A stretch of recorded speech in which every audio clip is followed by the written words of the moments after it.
नमस्कार। थोड़ा मिसमैच है because my arena is totally different and यहाँ पे but anyhow I really feel privilege to be part of this august gathering. बहुत अच्छा लगा यहाँ आके बिकॉज बहुत सारी चीज़ें मुझे पता लगी। I am just taking lot of things back. पहले मुझे लग रहा था कि आई एम समवेयर अनकनेक्टेड, आज जाके मैं क्या सोचूंगी क्या, बट आज जब सुबह आ रही थी यहाँ पे तो मुझे रियलाइज़ हुआ कि शायद आपको भी अब रियलाइज़ होगा व्हेन आई टेल यू कि ज्योतिष और कोर्ट का बहुत ज़्यादा गहरा रिश्ता है। लोग मेजर समस्याओं को लेकर ज्योतिष के पास जाते हैं, शादी के लिए, मकान के लिए, जॉब के लिए या कोर्ट केसेस के लिए। अब कोर्ट केसेस से मुझे याद आया, जब मैं आपकी बात सुन रही थी मुझे बहुत अच्छा लगा रावत जी को सुन के केक। अब आप वो मुझे बताओगे कि मिथ्या है या सच है कि लोगों को ज्योतिष बताते हैं, पंडित जी बताते हैं कि जी अगर आपको जेल ना जाना हो, पुलिस ना पकड़े तो जेल से पैसे दे के रोटी मंगा ली जाए। सच है ये बात? आप मुझे बताओगे? Because it has been 8 years और मोर, 9 साल हो गए मुझे। तिहाड़ भी जाना पड़ता है कोर्ट के काम के लिए, और वहाँ जाके पहली बार उन्होंने चाय पूछी और कुछ नमकीन वगैरह रखा। मैंने कहा नहीं, मैं थैंक यू, नहीं चाहिए। तो वहाँ के सुपरिटेंडेंट जी ने मुझे बोला कि मैडम मना मत करो, यहाँ पे मानता है कि मना करके जाते हैं जेल की रोटी तो वापस ज़रूर आना पड़ता है।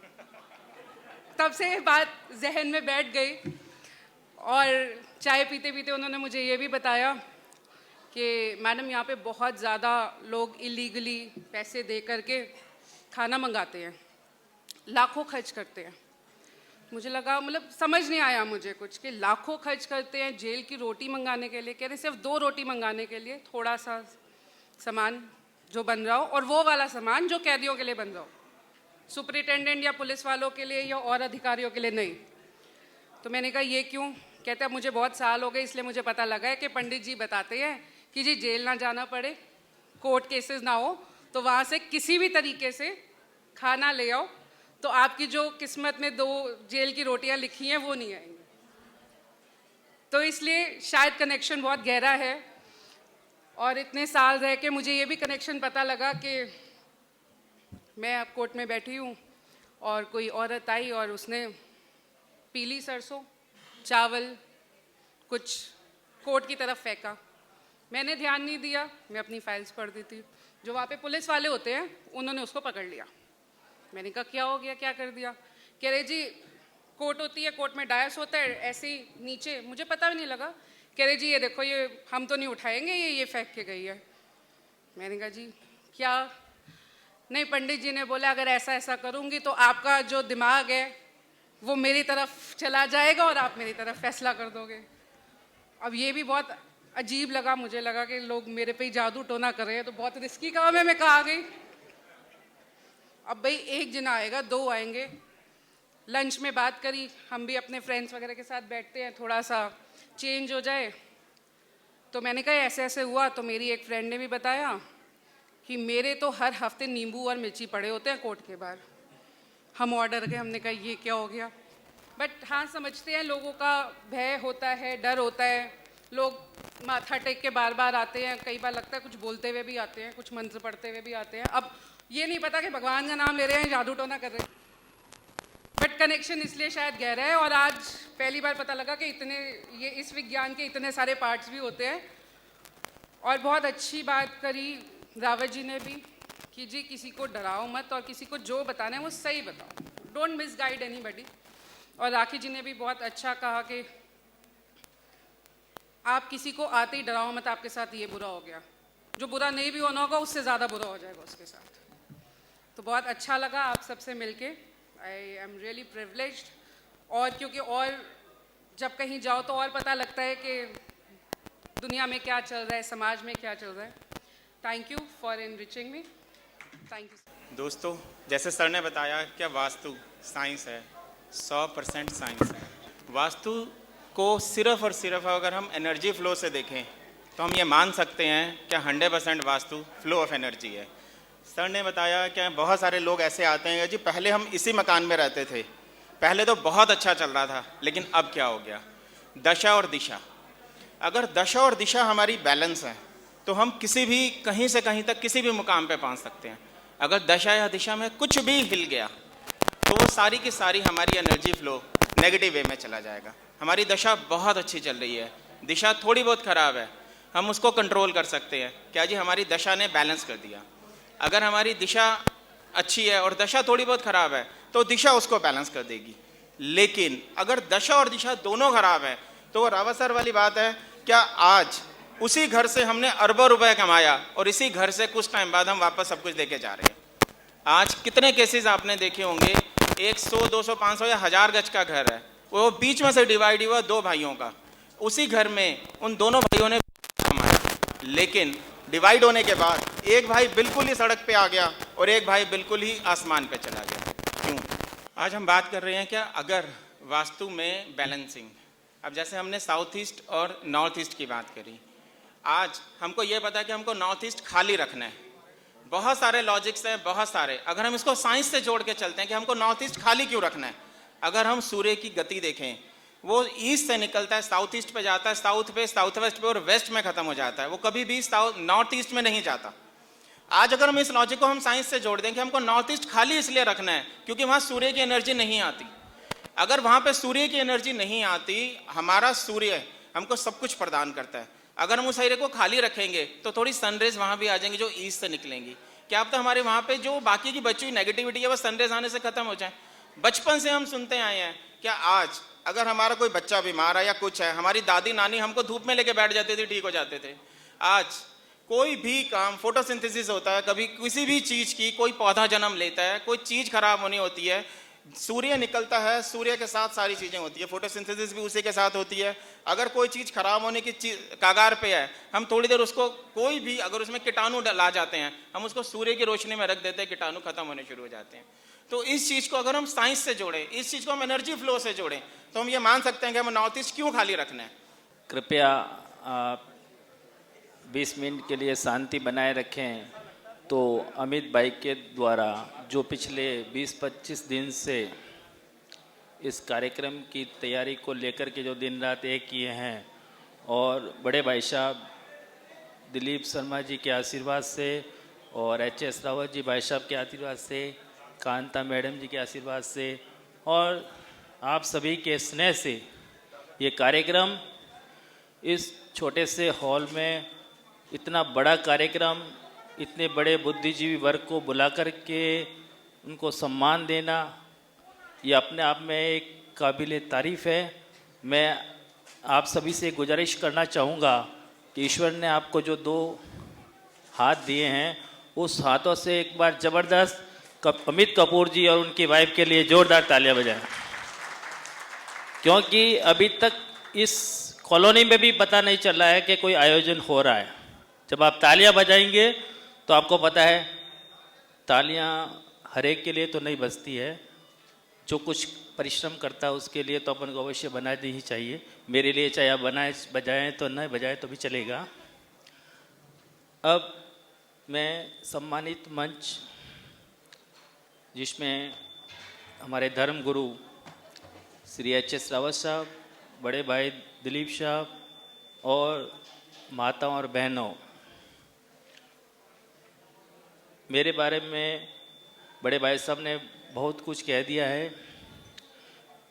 और जहाँ तक प्रश्न कुंडली का सवाल है, हमारे अमित कपूर भाई साहब ने जो अपना बैनर बनाया है, उस बैनर के ऊपर एक कुंडली का इन्होंने यहाँ नहीं बनाया, बाहर गेट पे बनाया उन्होंने, और उसमें कर्क लगन की कुंडली रख दी और कर्क लगन पे ये कार्यक्रम शुरू करवाया। और कर्क लगन में अभी राहु बैठा है और उसके बाद अच्छों का स्पीच होने लग गया और वो अच्छों के बीच में राहु आने लग गया।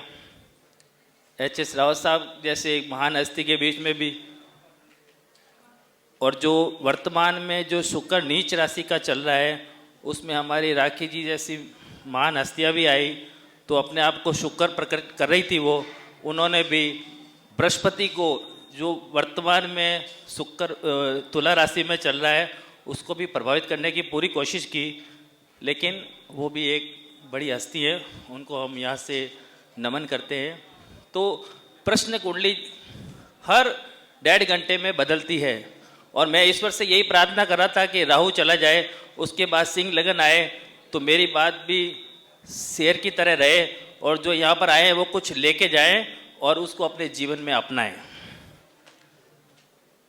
और बड़े भाई साहब HS रावत साहब हर बार प्रश्न कर रहे थे आप लोगों से कि प्रश्न पूछिए। मेरे मन में तो एक ही प्रश्न था कि जितने भी यहाँ पर जो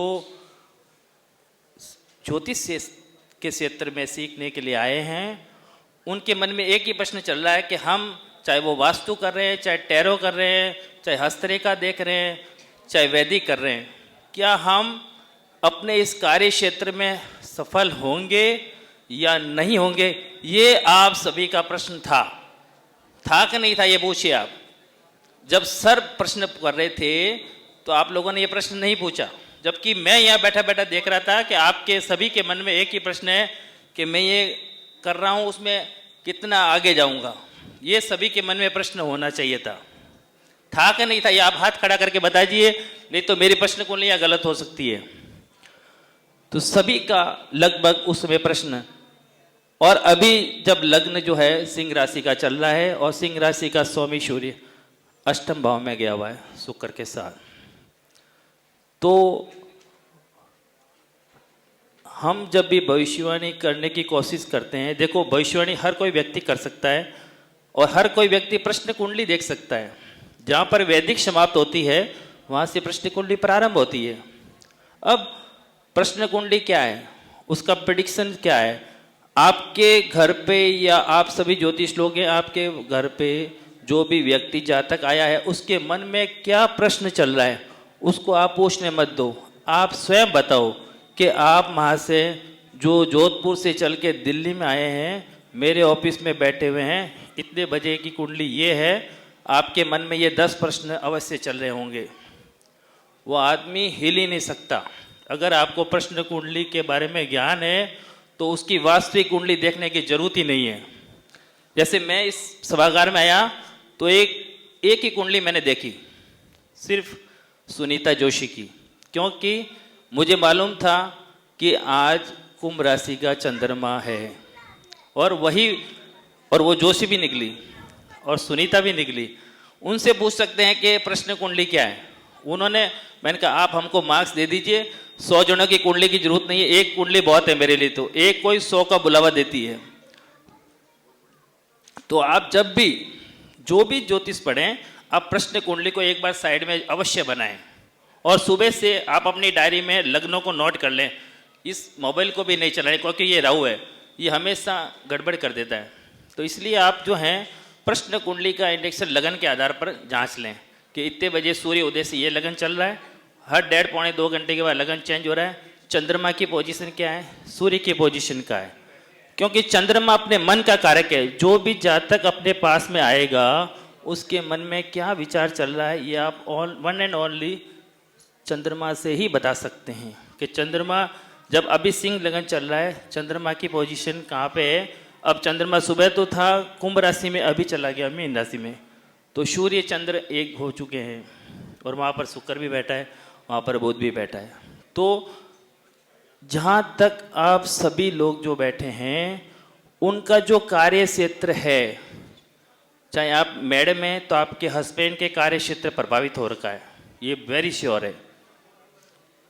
और दूसरा क्वेश्चन, आपके घर में कोई न कोई बीमार जरूर है, आप बीमारी से रिलेटेड प्रश्न जरूर होगा। नंबर तीसरा जो मैंने अभी रखा कि आप जिस कार्य क्षेत्र में बैठे हुए हैं उस कार्य क्षेत्र में आपको सफलता मिलेगी या ना मिलेगी। नंबर 5, आज हमारे अमित कपूर और उनकी वाइफ मिश कपूर जो है, नाम मेरे को याद नहीं है, वसुधा, तो मेष राशि और वृषभ राशि और चंद्रमा कुंभ राशि में। कुंभ राशि में यानी घड़ा रखने की बात कहते हैं अपन। और हमारे अमित भाई ने और उनकी मिसेज ने जो यहाँ पर इस हॉल के अंदर जो प्रथम अंतर्राष्ट्रीय ज्योतिष सम्मेलन का आयोजन किया है, और वो भी आज शनि अमावस्या में, तो ये मैं स्पष्ट तौर पे कह सकता हूँ कि इनके ऊपर पूर्वजों का पूरा हाथ है। उस पूर्व, क्योंकि आज पितरों का दिन है, शनि, और शनि जो इनके कुंडली के अंदर आज जो शनि की पोजीशन है, आपको पता है कौन सी राशि में चल रहा है? धनु राशि में। धनु भी बृहस्पति का घर है, वहाँ पर शनि चल रहा है और विद्या से रिलेटेड क्वेश्चन है। तो मैं यहाँ इस अभी सिंह लगन की जो कुंडली चल रही है उसमें ये 100% भविष्यवाणी करता हूँ कि आज के बाद अमित कपूर की और उनकी पत्नी दोनों इस क्षेत्र से, इस पश्चिम विहार में, जब मैंने पता लगाया कि यहाँ पर किसी को मालूम नहीं है कि इतना ज्योतिष सीख रहे हैं, लेकिन आज के बाद जो कल का सूर्य उदय होगा 18 तारीख का, 18/3/18, वो सूर्य इन अमित कपूर और उनकी वाइफ के लिए इस ज्योतिष जगत का बढ़ता हुआ सूर्य उदय अवश्य होगा और वो इस क्षेत्र में बहुत नाम सम्मान प्राप्त करेंगे। क्यों? क्योंकि अमित कपूर और उनकी वाइफ के पीछे हमारे परम पूज्य श्री दिलीप कुमार जी का छत्र छाया में वो चल रहे हैं। आप इसलिए हमारे दिलीप कुमार भाई साहब के लिए जबरदस्त तालियां बजाइए। और जहाँ तक बड़े भाई साहब HS रावत साहब का है, तो मैं उनको इस मंच से मेरे द्वारा एक छोटा सा प्रयास, जो 16 जून 2018 जोधपुर में मेरी माता श्री के नाम से जो मैंने सीता ज्योतिष एवं वास्तु अनुसंधान केंद्र की स्थापना की है, वो पहला अधिवेशन करना चाह रहा हूँ।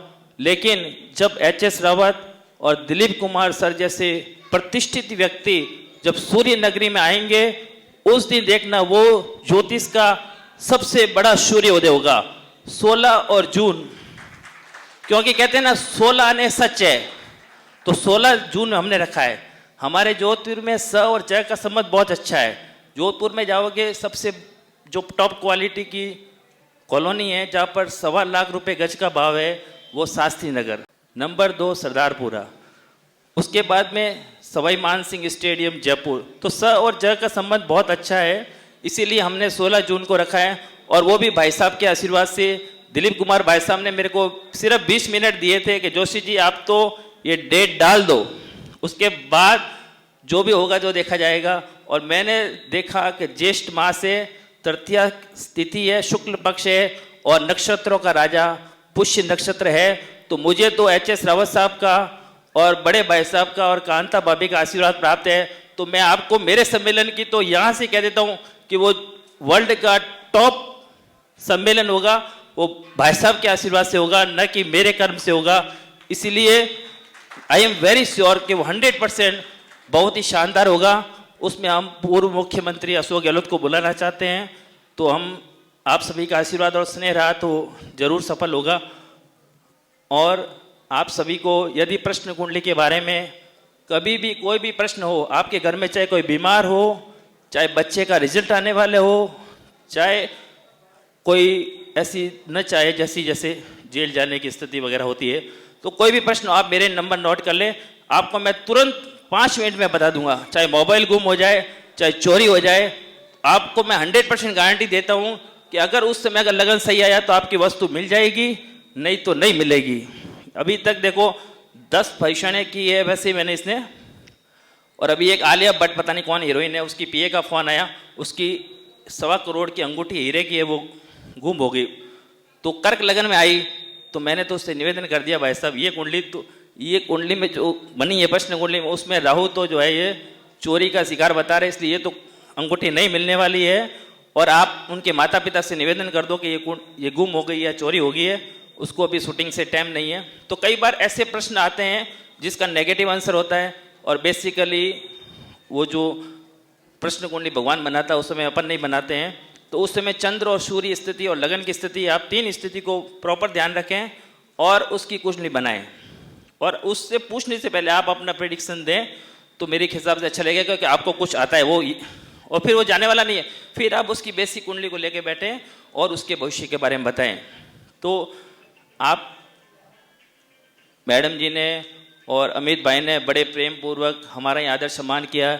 मैं उनका तहे दिल से, पूरे जो भी मेरा ग्रुप है जो सीता ज्योतिष अनुसंधान केंद्र है उसकी तरफ से मैं उनका हार्दिक अभिनंदन और स्वागत करता हूँ और उनको बहुत बहुत धन्यवाद ज्ञापित करता हूँ। और जो मैंने भविष्यवाणी करी है वो 1-2 साल में आपके सामने आएगी।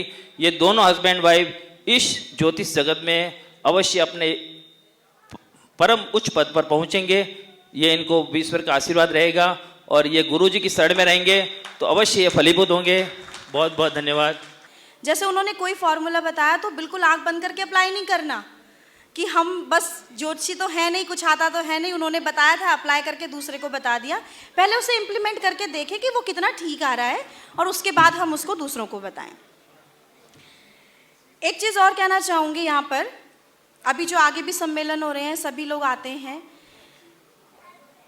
ज़्यादा से ज़्यादा संख्या में पहुँचे, ज़्यादा से ज़्यादा संख्या में सुने। हमारे बीच सम्मानीय इंदु प्रकाश जी, इंडिया टीवी के जाने माने ज्योतिषी हैं, आप सभी जानते होंगे उन्हें। स्वागत कर लीजिए एक बार उनका।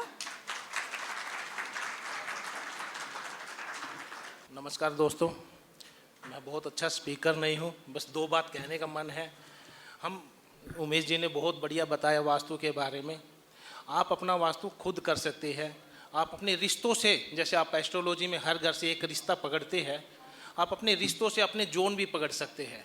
आप देखिए, आप डेली यूजेज में देखिए मेरे रिश्ते किससे ख़राब है, आप उसी से कोरिलेट करिए। यदि हमारी लेबर से कोई चीज़ें नहीं बनती, आप साउथ ईस्ट को चेक करिए। यदि बैंकिंग में हमारा कोई डिस्टर्बेंस चल रहा है, नॉर्थ वेस्ट से ले लीजिए, नॉर्थ वेस्ट जोन को चेक कर लीजिए। या हमारे कस्टमर नहीं आ रहे, हमारे को अपॉर्चुनिटी नहीं आ रही, तो देखिए भाई अपने को नॉर्थ जोन में क्या प्रॉब्लम चल रही है। आप अपने आप को खुद एनालिसिस करके आप अपना वास्तु चेक कर सकते हैं इसमें। ऐसे नॉर्थ ईस्ट यदि अपने साफ सुथरा होगा, उस बंदे के नॉर्थ ईस्ट को आप सामने से देखने से पता लग जाएगा, उसका रहन सहन से, उसका बिहार का, वो खुद से प्यार करेगा। यदि नॉर्थ और किसका अच्छा होगा तो खुद से प्यार करेगा, अच्छी चीज़ों में बिलीव करेगा। आप सामने वाले को जज कर सकते हैं, इनका नॉर्थ ईस्ट बहुत अच्छा है। ये कहीं डिस्टर्ब है, सामने वाले को ये भी जज कर सकते हैं कि आप का नॉर्थ ईस्ट खराब है इस बंदे का।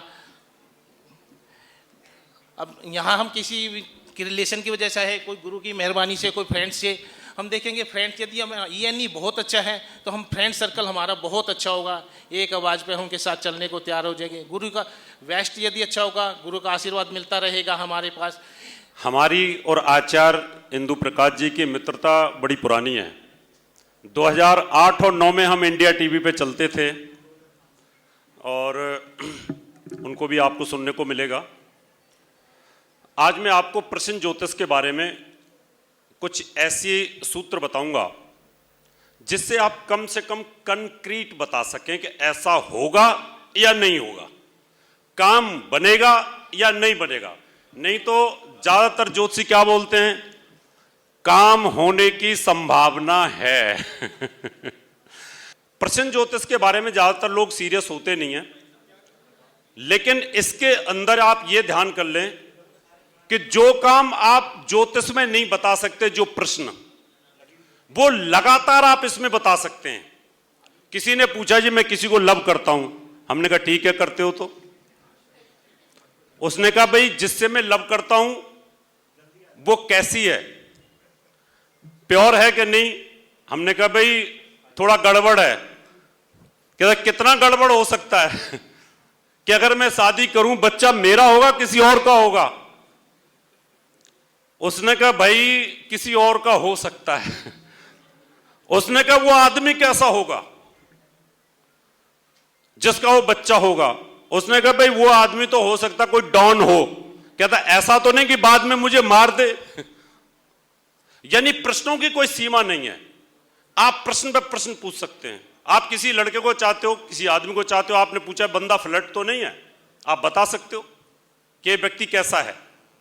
इसलिए आज आपको मैं 2-3 फॉर्मूलेज बताऊंगा। प्रश्न ज्योतिष में 16 योग होते हैं, जिसमें एक इक्वाल योग होता है। इक्वाल, अब कोई व्यक्ति आपके पास आता है कि मेरा काम बनेगा या नहीं बनेगा। आपने प्रश्न ज्योतिष लगाई। प्रश्न ज्योतिष का मतलब होता है गोचर। अभी कौन सी लगन चल रही है, इस समय सिंह लगन चल रही है, लग्नेश मृत्यु स्थान में चल रहा है। ज्योतिषी को सच बोलना चाहिए। आप यह मत सोचिए कि अमित कपूर का प्रोग्राम है और अमित कपूर की मुझे वाह वाह करनी है। नहीं, जोशी जी ने अभी कहा था कि भाई बहुत अच्छा होगा, बहुत अच्छा होगा, लेकिन जिस समय इन्होंने प्रश्न कुंडली उठाई उस समय लग्नेश तो अष्टम भाव में है। अब अगर लग्नेशी अष्टम भाव में है और कार्येशी अष्टम भाव में है तो मैं क्यों बोलूं? मैं कहूंगा कि मेहनत करनी पड़ेगी बेटा। अभी मेहनत की है, आपकी वफा, आपकी गुरु के प्रति सोच, आस्था, हमारे प्रति सोच और आस्था, आज देखिए आपके प्रोग्राम में कैसी कैसी मूर्ति आ गई। ये आपकी आस्था और श्रद्धा से आई है यहां पर। मैंने आचार्य जी को बोला कि आना है, कहता गुरु रावत जी आऊंगा जरूर। मैंने दीपा जी को बोला कि आपको आना है, मैंने राखी को बोला। अभी और बोलते हैं कि भाई बहुत सारी सेलिब्रिटीज बुला दो, मैं बुला देता, लाइन लगा देता है। लेकिन आपका लग्नेश अष्टम भाव में गया, इसलिए संघर्ष करना पड़ेगा आप, क्योंकि जब लग्नेश और कार्येश अगर कहीं इधर उधर भटक जाए तो मुश्किल होती है। तो मैं आपको एक ऐसा योग बताता हूं, कोई व्यक्ति अगर आता है और आकर के ये पूछता है मेरा काम होगा या नहीं होगा, दैट्स ऑल। और उस समय पर ये इकवाल नाम का योग होता है, उसमें अगर सारे ग्रह 2, 5, 8 और 11 ये पड़फर स्थान होते हैं, अगर इनमें अगर ये आ जाएं तो निश्चित तौर पर आपका काम होगा। और अगर सारे ग्रह अपोक्लम में आ जाएं, 3, 6, 9, 12 में आ जाएं तो बोल दो काम नहीं होगा। सीधी सीधी सी बात है। प्रश्न ज्योतिष में जो लगन होती है वो प्रश्न पूछने वाले का स्थान होता है।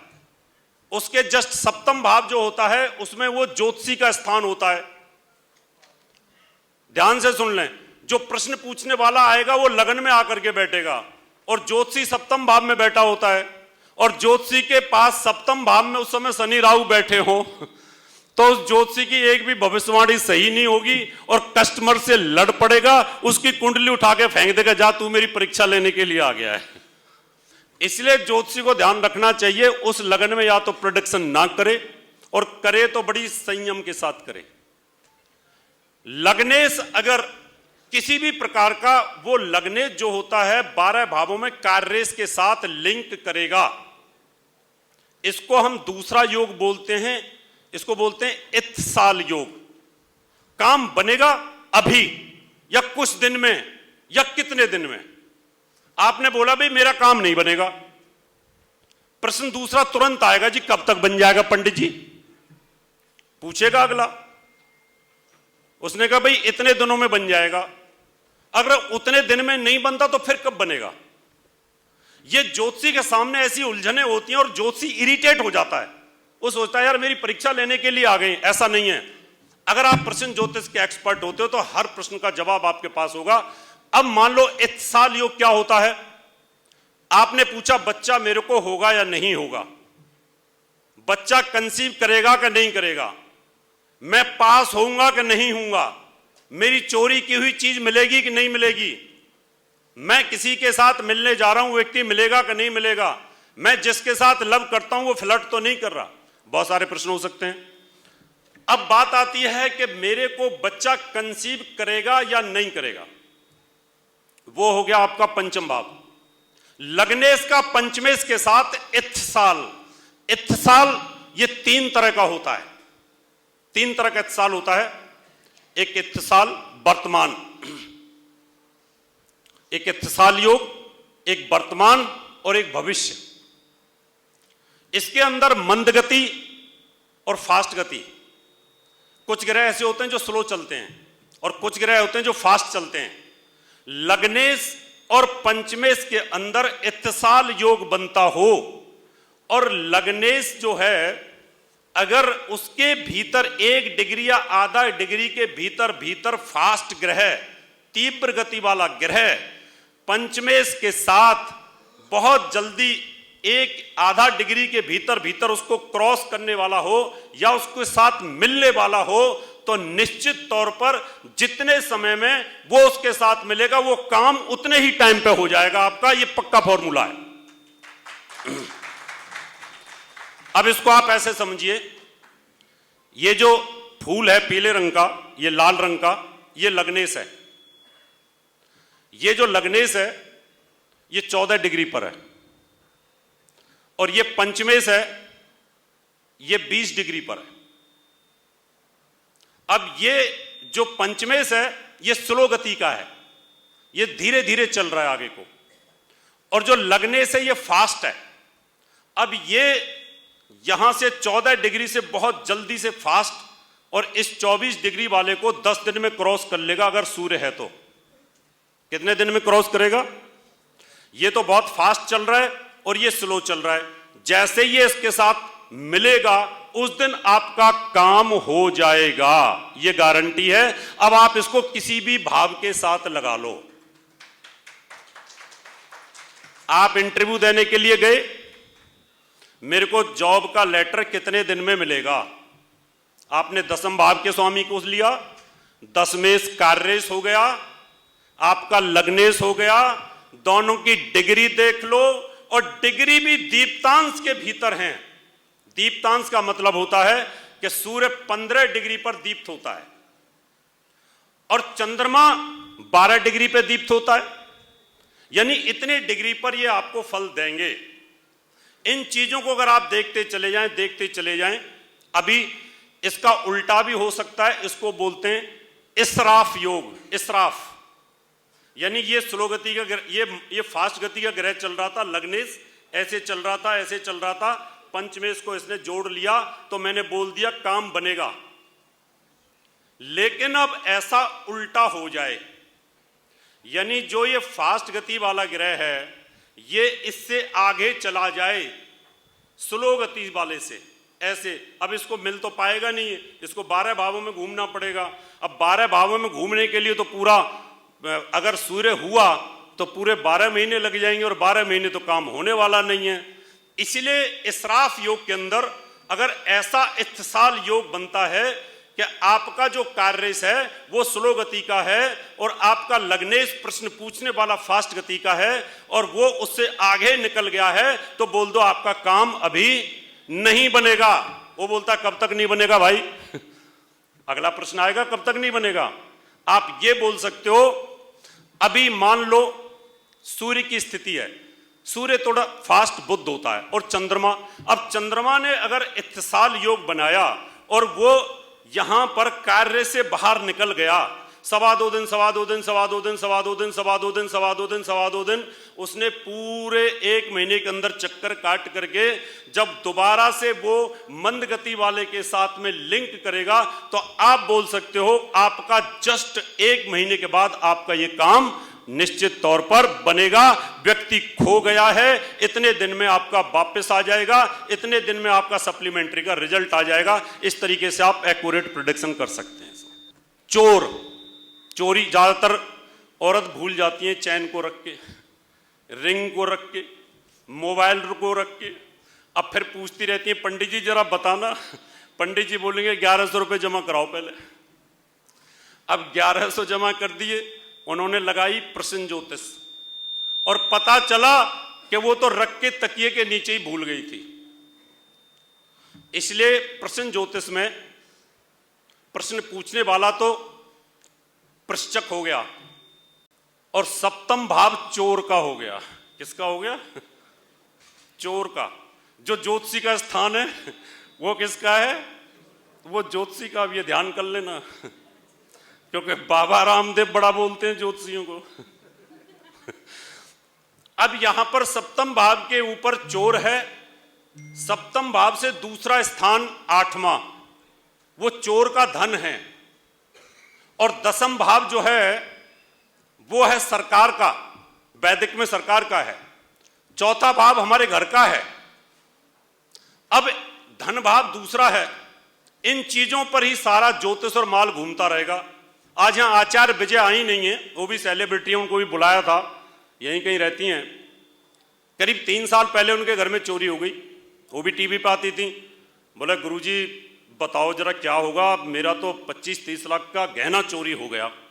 अरे मैं कहा आचार्य जी आप तो खुद ही ज्योतिषी हैं। बोले नहीं, प्रश्न ज्योतिष मेरी कमजोर है, और आप बताइए। मैंने प्रश्न ज्योतिष लगाई तो सप्तमेश और लग्नेश 10th भाव में बैठे थे। मैंने कहा ऐसा है विजय जी, माल तो मिलेगा, चोर पकड़ा जाएगा और कोर्ट के थ्रू मिलेगा। अब 10th भाव किसका है? सरकार का। चोर कहां बैठा था? 10th में। और लग्नेश कहां बैठा था? यानी चोर और जिसका माल गया वो 10th में बैठे थे दोनों, और चोर पकड़ा गया। उसके बाद आचार्य जी का माल कोर्ट के थ्रू सारा मिल गया। अभी कई बार ऐसा होता है कि चूहा भी चोर हो जाता है कि भाई आटा गूंदा, रिंग में आटा लग गया, उठा करके रख दी रिंग, चूहा आया, आटा समझ के ले गया।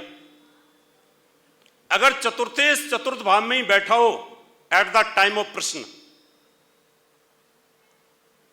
तो समझ लो कि आपका माल आपके घर में ही है। अगर सप्तमेश लगन में कमजोर होकर के आके बैठ जाए तो जो चोर है उसमें दम नहीं है। माल तो उठा लिया, बाद में पता चला कहीं ऐसा ना हो कि मैं इसमें हाथ लगाऊं, मोबाइल में पकड़ा जाऊं, मोबाइल को फिर रख गया मेरे घर में। मेरा मोबाइल 5 घंटे चोरी रहा, 5 घंटे बाद दोबारा वहीं पे मिल गया। अगर सप्तमेश आपका कमजोर होकर के लगन में बैठा हो तो समझ लो चोर पक्का नहीं है। और सप्तमेश अगर मंगल सूर्य जैसा पावरफुल ग्रह होकर के अष्टम भाव में बैठा हो और लगन उस समय पर ऐसी स्थिर आ जाए तो चोर इतना मजबूत है दाऊद इब्राहिम वाला, जितना मर्जी पीट लो माल नहीं मिलेगा आपका, क्योंकि वो उसके घर में पहुंच चुका है। इसलिए आपको ये ध्यान रखना है कि ये एक्यूरेट हैं, इनको समझने की जरूरत है। और मान लो मेष लगन आ गई, यहां पर चंद्रमा बलवान देखा जाता है और कुंडली में जो इस समय गोचर में सबसे ज्यादा ग्रह बलवान चल रहा होता है उसकी दिशा के ऊपर आप निर्धारण कर सकते हैं कि दिशा में कौन सी में माल गया है आपका। इस समय शुक्र उच्च का चल रहा है, तुला राशि में नहीं है, नीच का भी नहीं है, उच्च का ग्रह है शुक्र। चोरी कोई चीज होती है और वो ऐसी सिचुएशन में आता है तो हम बोल सकते हैं भाई कोई चटक पटक महिला आपके हाथ साफ कर सकती है। कितने लोग ऐसे होते हैं कि खूब पढ़े लिखे होते हैं, ज्योतिषी भी होते हैं, मोबाइल को जेब में रख लेते हैं, ऑफ कर लेते हैं और ढूंढते रहो। हवाई जहाज में तो सारे पढ़े लिखे होते हैं, पैसे वाले होते हैं। आप बाथरूम जाओ, मोबाइल रख करके उसने लिया और उठा करके जेब में रख लिया, आप ढूंढते रहो। आधे तो शर्म की वजह से नहीं ढूंढते कहाँ है आपका। इसलिए प्रश्न ज्योतिष के अंदर यह ध्यान रखना है, अगर मेष लगन आ जाए और सूर्य उच्च का हो जाए तो आप समझ लो घर का कोई बड़ा आदमी वो चोर हो सकता है, या ये कह सकते हैं कि कोई ब्राह्मण चोर हो सकता है। और अगर वृष लगन आ जाए तो आप ये कह सकते हैं कि कोई क्षत्रिय चोर हो सकता है। मिथुन लगन अगर आ जाए तो ये बोल सकते हैं क्योंकि वैश्य चोर हो सकता है। और अगर कर्क लगन आ जाए तो ये बोल सकते हैं कि कोई शूद्र चोर हो सकता है। इसके बाद जैसे जैसे ग्रह आते हैं उन ग्रहों की पावर के ऊपर आता है। मंगल पावरफुल आता है तो आप बोल सकते हैं भाई कोई एरिया का दादा डॉन टाइप या आपका भाई बहन चोर हो सकता है। अगर बुध पावरफुल आता है तो आप बोल सकते हैं कोई बालक चोर हो सकता है, घर का बालक चोर हो सकता है।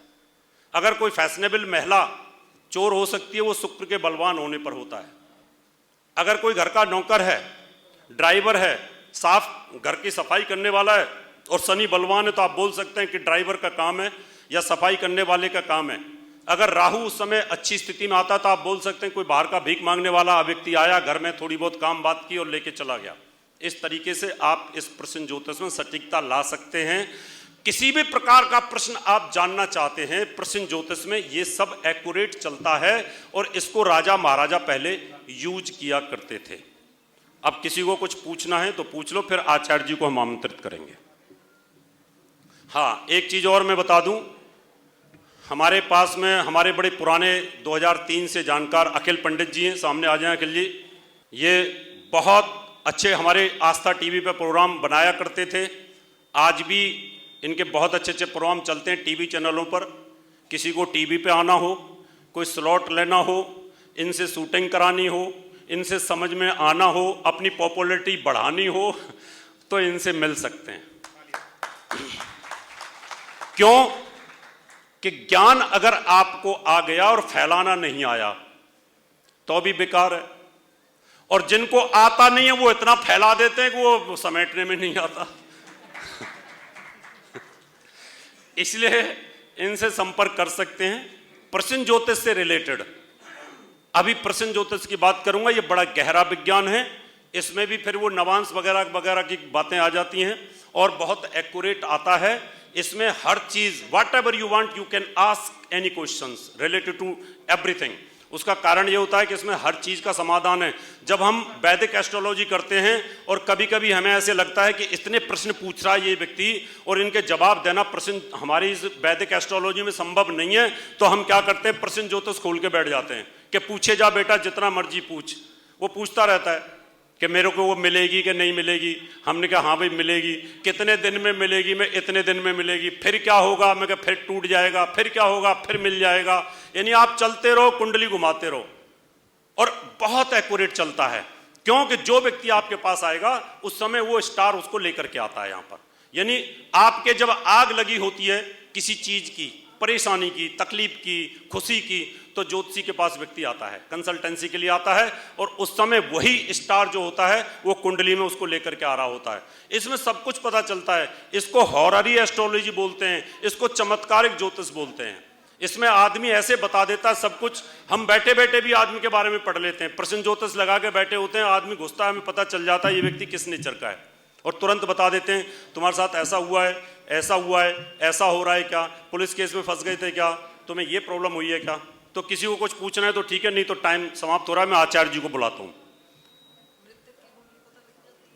बिल्कुल, मृतक की कुंडली पता लगती है, क्यों नहीं पता लगेगी।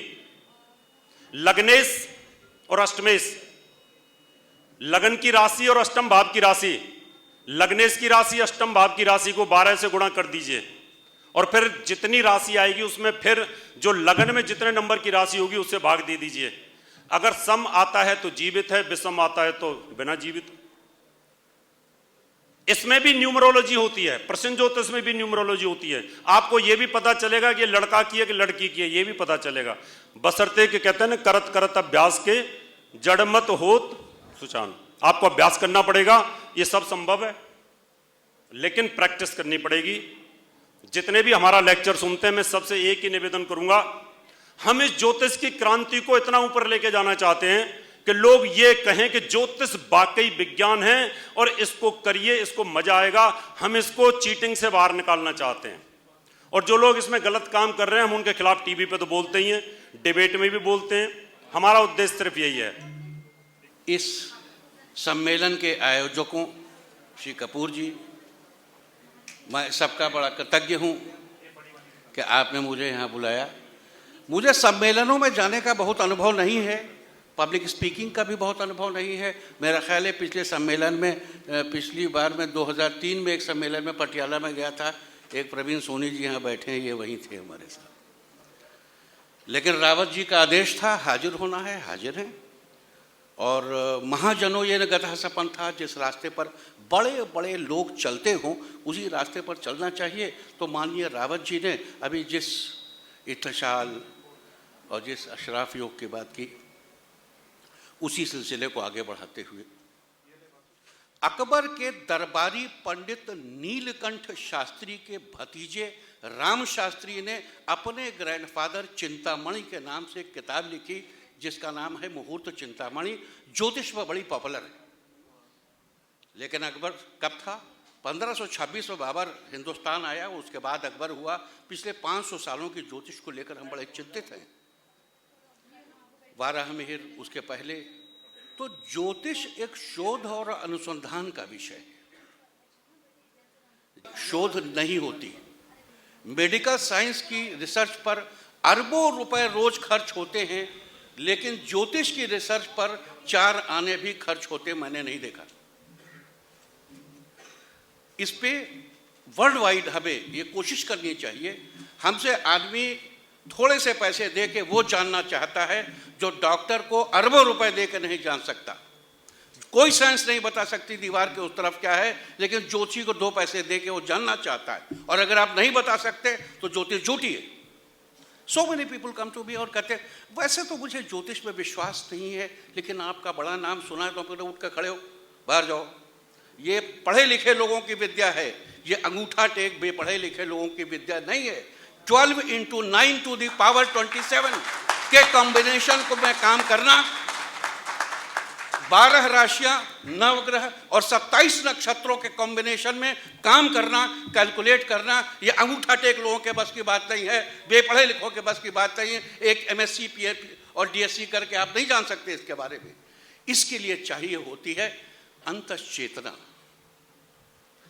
बगैर अंतश्चेतना। मुझे घटना याद है जब इंडियन यूनिवर्सिटीज़ में वो सैफ्रनाइजेशन ऑफ एजुकेशन हुआ, इंडियन यूनिवर्सिटीज़ में ज्योतिष पहली बार इंट्रोड्यूस हुई 2002-2003 में, तो सबसे पहले लखनऊ विश्वविद्यालय में खुली थी और उसकी पहली क्लास मैंने पढ़ाई थी। ये सौभाग्य मुझे प्राप्त।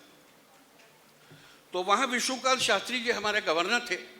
गवर्नर जी आए और उन्होंने भाषण दिया। उन्होंने कहा कि देखिए, सिद्धांत ज्योतिष में तो मुझे भरोसा है, फलित ज्योतिष में मुझे विश्वास कम है। जैसे अभी रावत जी ने कहा, बिल्कुल जेन्युइन बात है, संभावना नहीं, टू द पॉइंट बात करो। फिर चलते चलते उन्होंने ये भी कहा, फिर बाद में चाय पानी के टाइम कहने लगे, ये डॉक्टर इंदु प्रकाश मिश्रा भी पढ़ाएंगे एक क्लास में, तो देखता हूँ इस देश में लोग अपनी विद्या को अपनी छाती में लेकर मर जाते हैं। मैं देखता हूँ, इन्होंने कहा कि 5 जून 2000 को मुलायम सिंह का हेलीकॉप्टर विस्फोट में नष्ट हो जाएगा। तो मुलायम सिंह का हेलीकॉप्टर नष्ट तो नहीं हुआ, बिजली के तारों में उलझ गया, बाय द वे बिजली नहीं थी तो विस्फोट नहीं हुआ। लेकिन ये सब कैसे बताते हैं? क्या ये अपने छात्रों को बताएंगे? जाहिर है। तो हमने उसे एक निवेदन किया, हमने मान्यवर आदेश दें तो मैं उस एपीसेन हॉल में ही सबको बता देता। वहाँ देश विदेश के 500 लोग आए हुए थे, बड़े बड़े विद्वान। सीधी है गणित, 10 साल तक एक भी झूठ मत बोलिए, 11वें साल में आप जो बोलेंगे वही सच हो जाए। बड़ी तपश्चर्या है ज्योतिष। ज्योतिष छोटी तपस्या नहीं है। इसको करने के लिए सचमुच तपस्या करनी पड़ती है। अपनी वाणी पर नियंत्रण करना पड़ता है, अपने बुद्ध को नियंत्रित करना पड़ता है, अपने बुद्ध को जानना होता है, और फलित के लिए शनि यानी कि न्याय बुद्धि को प्रिवेल करना होता है। हम अभी एक संत का नाम इन्होंने लिया, एक स्वामी जी का, एक बाबा जी का, तो ज्योतिष का बड़ा मजाक उड़ाते हैं। तो उन संत को आदर के साथ, मैंने बड़े बड़े संत देखे हैं, ज्योतिषी और वेश्या से हर आदमी अकेले में मिलना चाहता है। मैंने बड़े बड़े कम्युनिस्टों को कलकत्ता में देखा है, रात के अंधेरे में मेरे पास आके समर्पण करते हुए और पूछते हुए कि मैं चुनाव जीतूंगा कि नहीं जीतूंगा। बहुत दुर्भाग्य है हमारी ज्योतिष का कि हम अपनी ज्योतिष को उस जगह नहीं पहुंचा पा रहे हैं जहां उसे होना चाहिए। एक साहब ने मुझसे पूछा, मुझसे बड़े दर्द से कहा, वो पद्म पुरस्कार बट रहे थे, तो एक मित्र हैं, उन्होंने कहा, देखिए मैं तो चाहता था कि पद्म भूषण आपको मिले, लेकिन क्या है कि वो संस्कृत वाले तो सब ठीक है, ज्योतिष का नाम आते ही, तो हमने क्यों? ज्योतिष तो संस्कृत की, मतलब संस्कृत का ज्योतिष का क्या लेना देना? वो एक लैंग्वेज है, ये एक ज्ञान है, एक नॉलेज है। तो ज्योतिष का नाम लेते ही लोग मुंह सिकोड़ने लगते हैं, नाक सिकोड़ने लगते हैं, क्योंकि वो समझते हैं कि इस विद्या से जुड़े हुए लोग कुछ गड़बड़ टाइप के लोग हैं। उम्मीद सबसे ज़्यादा है और इस विद्या पर शक भी सबसे ज़्यादा है। तो हमें ये संकल्प लेना होगा, हमें ये विचार, देखिए मैं तो माननीय रावत जी के आदेश से यहाँ हाजिर हुआ हूँ। बहुत अरसे से मन में आता रहा है कि ज्योतिषियों का ऑर्गेनाइजेशन मजबूत होना चाहिए। अभी देखता हूँ ज्योतिषियों के नाम पर जो ऑर्गेनाइजेशन उनमें मोस्टली केवल बिजनेस करते हैं, दे आर बिजनेस ओरिएंटेड। देखिए मैं ज्योतिषी हूँ तो आई लिव एस्ट्रोलॉजी। मेरी बेटी जब खाने पानी का गिलास रखती है तो नॉर्थ ईस्ट में रखती है, और मेरी बीवी जब दाल की कटोरी रखती है तो ईस्ट से साउथ ईस्ट के बीच में रखती थाली में। हमारे यहाँ डाइनिंग टेबल भी वास्तु के मुताबिक, घर भी न्यूमरोलॉजी के मुताबिक। ज्योतिष एक समेकित विद्या है। ज्योतिष को जो नहीं कि एक एंगल से देख लिया, हाथी की पूंछ पकड़ ली, हाथी डिफाइन कर दिया, इट्स नॉट लाइक दैट। उच्च का बृहस्पति द्वितीय स्थान पर है, मिथुन लग्न है, नॉर्थ ईस्ट में आपने टॉयलेट बना रखा, कैसे फल देगा वो? और दूसरी बात, हम पुराने सिद्धांतों पर चल रहे हैं, हम पुराने सूत्रों को इस्तेमाल करते हैं। अभी देखिए रावत जी को देख के बहुत अच्छा लगा बोलते हुए, इन्होंने जिन सूत्रों का इस्तेमाल किया, कहने को अकबर के दरबारी पंडित के लोग थे, उन्होंने ताजिक बनाया, फिर बाद में बनारस के एक नीलकंठ शास्त्री ने ताजिक नीलकंठी एक पुस्तक लिखी, और फिर जैमिनी के एक सूत्र का उन लोगों ने सबसे अच्छा इस्तेमाल किया, सोलर एक्सपेंशन का।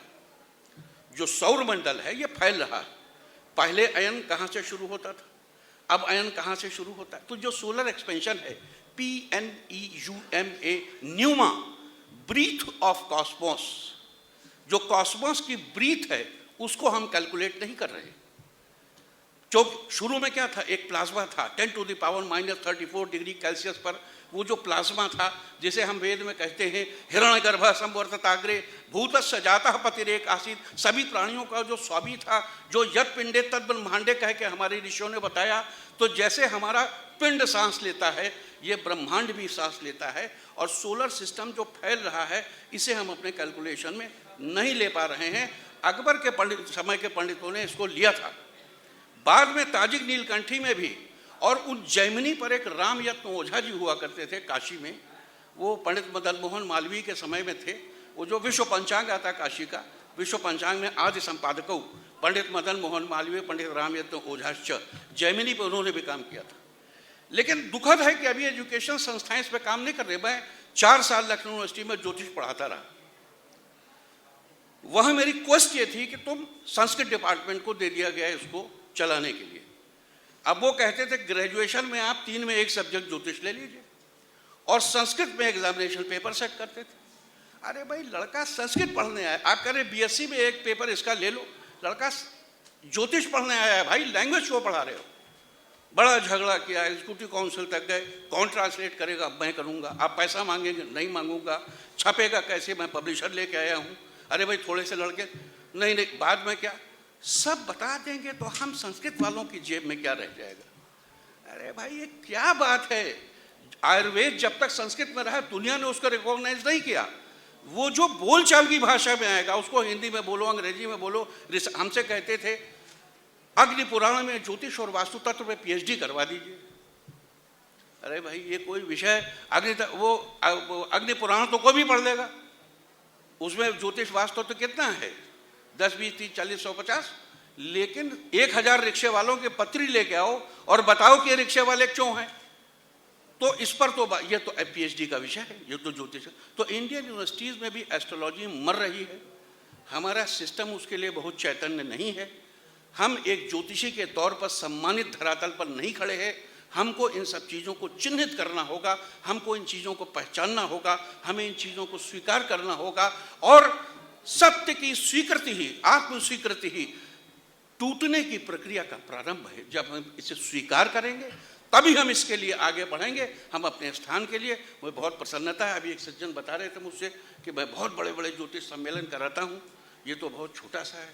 सज्जन बैठे, तो हमको तो लगा कि हमारे लिए तो यही बहुत बड़ा सम्मेलन है। जो कभी किसी सम्मेलन में गए ना हो, हमको तो यही बहुत बड़ा सम्मेलन लग रहा है। और इतने ही बबर शेर अगर निकल पड़ेंगे, गीदड़ों का झुंड नहीं चाहिए, मुट्ठी भर शेर चाहिए।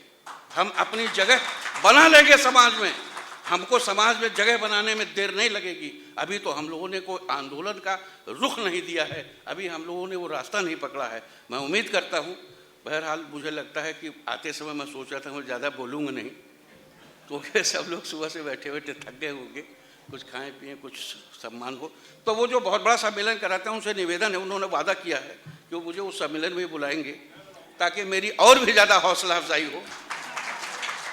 और हम लोग तो कुल मिला के बहुत बहुत धन्यवाद। मैं आप सबका बेहद कृतज्ञ हूँ। मैं माननीय रावत जी का कृतज्ञ हूँ, माननीय कपूर जी का कृतज्ञ हूँ, इस जगह के आयोजकों का, और हर उस शख्स का जो इस हॉल में बैठा है। मैं इन दीवारों का, इस हवा का, इस पृथ्वी को प्रणाम करता हूँ, क्योंकि परमात्मा का निवास सब में है। मैं आप में से हर एक के अंदर बैठे हुए परमात्मा को प्रणाम करता हूँ। ज्योतिष को अपना जीवन बना ले, अपनी जीवन शैली बना ले, तभी ज्योतिष सफल होगी। देखिए, मैं बचपन से एमेच्योर एस्ट्रोलॉजर था।